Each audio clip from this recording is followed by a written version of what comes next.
Hey guys, so I found this pretty cool infographic here from Samsung, which is pretty cool. Actually, it's comparing all the Galaxy devices, the Galaxy S flagship devices, since like 2010, I think.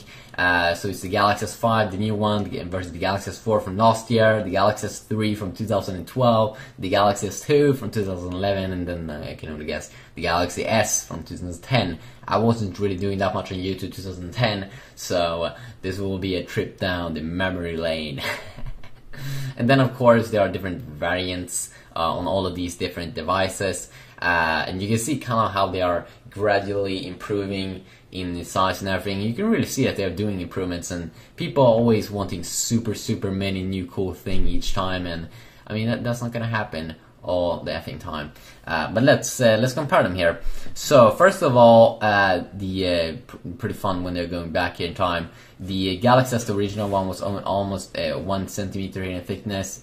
Then the Galaxy S2 8.89. It definitely shrank down there a little bit, and then it actually got a little bit bigger with the Galaxy S3, and then the Galaxy S4 became the thinnest one ever, 7.9 millimeters.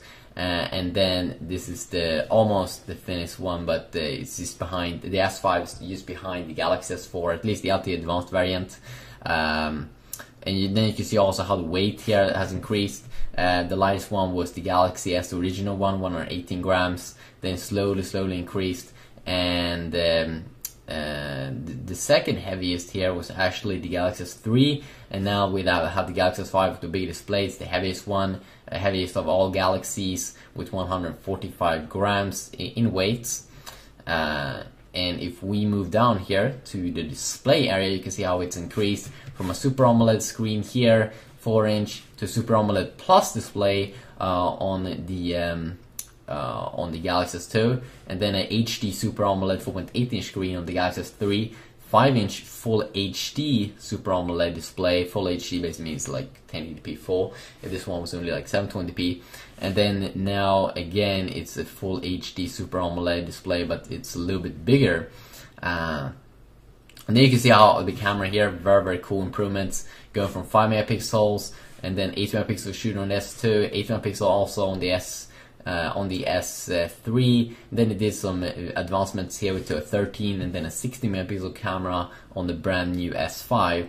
And then you can see how the processor has been increased from a single core to then dual core on the S2, to quad core on the S3, which was pretty insane when it arrived, and then a very high clocked quad core here on the S4, and then even a slight bump here on the S5, which is having the Snapdragon 801 chipset, which is a little bit higher clocked.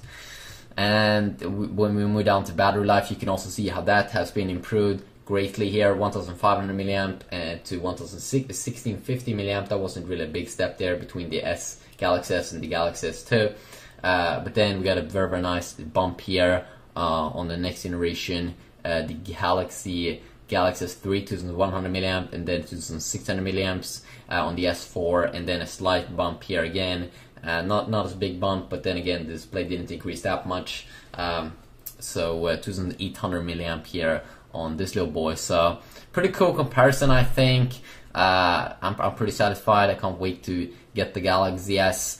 Galaxy S5. It looks a little bit like a toy here, I think, on the side, but I haven't picked it up at the moment. I still do believe that the S4 could be one of the sexiest devices of all time, the Galaxy flagship devices. So yeah, just a quick little video here comparing it. Hopefully you did enjoy.